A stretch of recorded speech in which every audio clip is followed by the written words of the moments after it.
Assalamu alaikum. Hello. Last time we visited the Ada refugee camp, the lost city of Sebastia, third oldest church in the world, and witnessing the arts of handmade tiles. Today, we'll continue our tour of Nablus, sample its delicious local treat, retrace the footstep of Jesus, see the origin of the tree of life, and ending our day at the Dead Sea. Anything I can do, you can do, all done safely, inexpensively, and easily. Part 3 of DIY Destinations Palestine, and you are invited.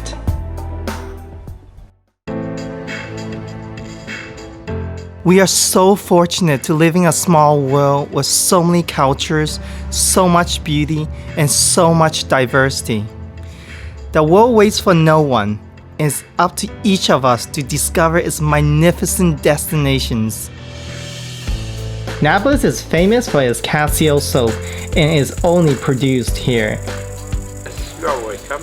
You know that Nablus is famous in manufacturing soap from the virgin olive oil, and this place as a soap factory is aged more than 800 years, and this surely gives a very big meaning for the Palestinian people.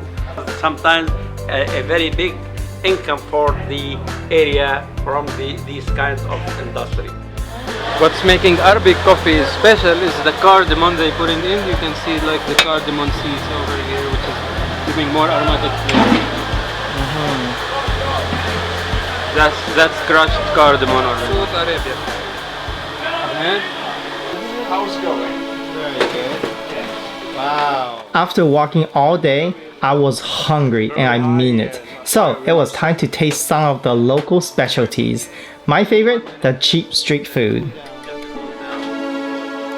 Okay, so the arusa is pita bread stuffed with minced lamb meat mixed with tomatoes and some chilies. It's 2 shekels. It's super cheap. So that's like 50 cents. Like 50 cents. Fresh food. Arusa mean in English wife, yeah? Bride. Right. So if I bring one of these home, I can't tell my mom bring home a bride, right? Yeah, you can. It's kind of spoiling at the restaurant. After a long day, there's nothing better than hitting the Nablus ancient Turkish bathhouse, dating back to the 13th century. Wow. They call it the groom's therapy.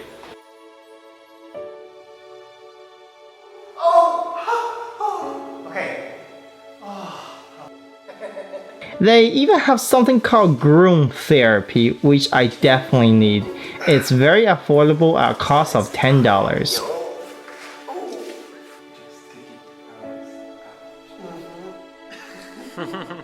Is eating sweets for sure. On the way back to our car, from the old city to Al Hussein Square, there's a route lined with shops selling a wide variety of famous Palestinian treats. You put the candy inside. The other one is halawa or halva, some people are calling it. It's made out of sesame paste or tahine. The biggest, most important thing in Nablus is, and what's most famous about, is kunafa. A special kind of dough, and underneath that a thin layer of lamb white cheese topped with syrup sugar. But this shop most specialized is in ullars. It's this kind of crispy layers of dough as well as filled with cheese. I ended my night by visiting the location high up on Mount Ebal. Sama Nablus has charming garden fountains, family meeting space, and a number of ancient caves. This is where you can find the best views of Nablus. It's an hour hike from the old city.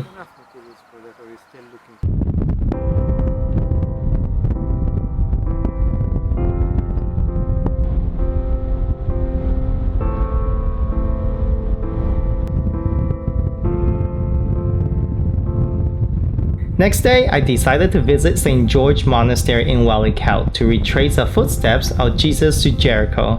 To get here from any Palestinian cities, take a shared taxi to Jericho and ask the driver to let you off at the entrance to the St. George Monastery.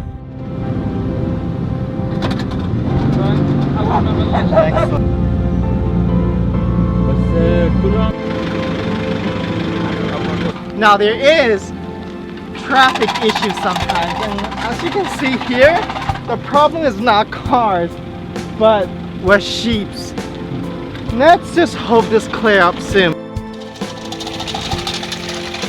I decided to get off at one of the lookout points and capture some more beautiful landscape of this magnificent land.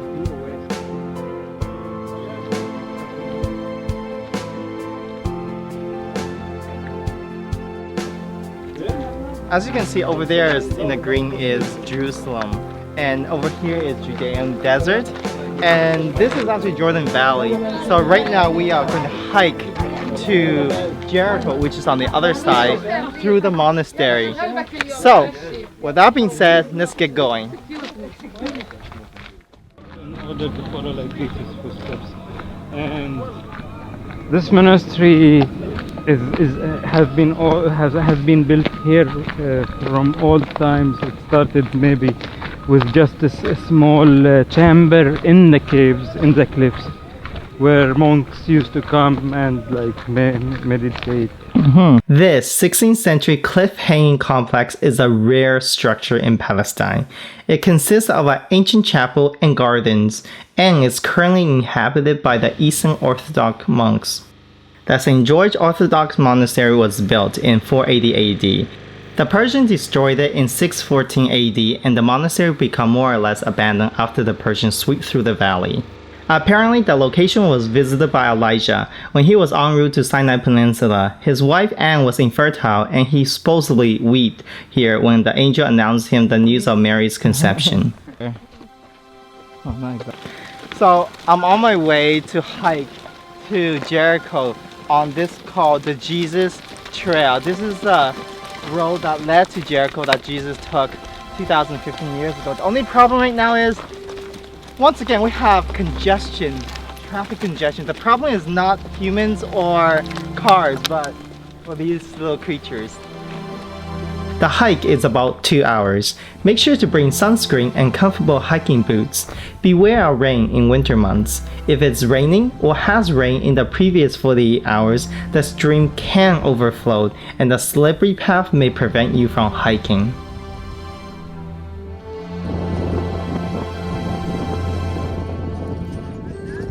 At the end of the trail, we arrived at Jericho. We waited for local guesthouse owner Ashley to show us a few hundred meters to visit the site of Palestinian heritage site, Herods Palace. A couple of minutes, and then we continue our tour.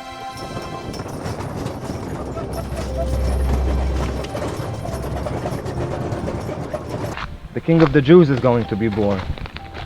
So he issued an order to kill every Jewish baby. So this we have to always say every time we mention Herod. But Herod was also a great man of architecture. He loved architecture and he loved power. So he built palaces all over, including Herodium, where he's buried in Bethlehem. And there's another Herodium here in Jericho that is not accessible to the public.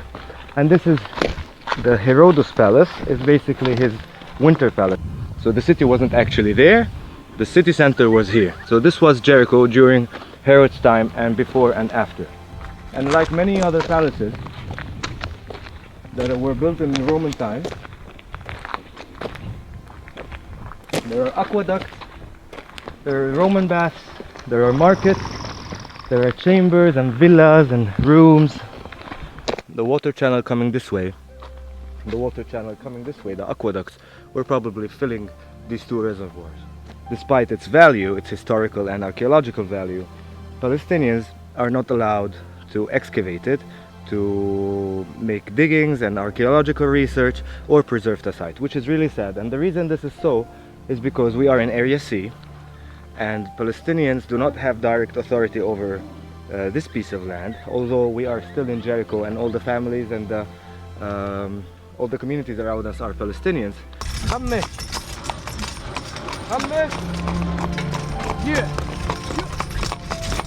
About 5 kilometers away from Jericho, there's an important Islamic archaeological site. This site can easily be reached from Jericho's main square. Head straight up to Hisham Palace road for just over 2.5 kilometers. And like the other places we've visited, this is another winter palace. And it was for Hisham, one of the royalties there. And it has a very, very special thing. that here is where the Muslims, for the very first time, because you know Muslims in Islamic religion, you're not supposed to draw faces or make statues of humans, because they want to, you know, get rid of all the blasphemies, and you know, they want people to have a direct relation with God without the need of a statue or a cross or whatever. However, when the Umayyads came here, they were fascinated by what the Byzantines were doing at the time in terms of art, graphical art, whether statues or mosaics, which led them to get out of this bubble and do the very first Islamic statues of kings and mosaics with living creatures. That the tree of life, as we know it, is the symbol with the two leopards and the two gazelles and the tree in the middle, was actually originated here. Being a budget traveler, my plan was hike up the Mount of Temptation on foot. However, the owner of the Jericho Cable Car was tipped off that DIY Destinations was coming and that we were featuring Jericho. They insist I take a complimentary ride on their cable car. The reason we're gonna visit the cable car today is, well, it's just a cable car. It means a lot to Palestinians. And first of all, they were smart enough to put it in the Guinness Book of Records for being the longest cable car under sea level, because you know Jericho is under sea level, right? 300 meters under sea level. Yeah.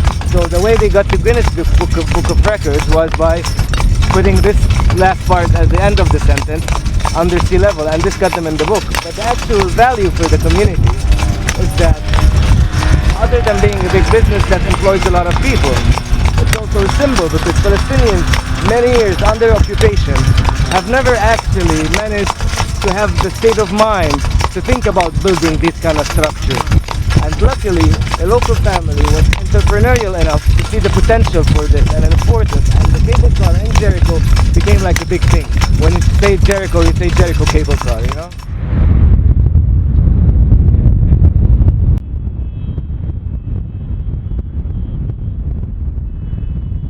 The Mount of Temptation is said to be the hill where Jesus was tempted by the devil. Halfway up the mount is a Greek Orthodox monastery of Temptations. The earliest monastery was constructed by the Byzantine in the 6th century above the cave, traditionally said to be where Jesus spent 40 days and 40 nights fasting and meditating. In 1895, the monastery was constructed around the crude cave chapel that marks the stone where Jesus sat during his fastings.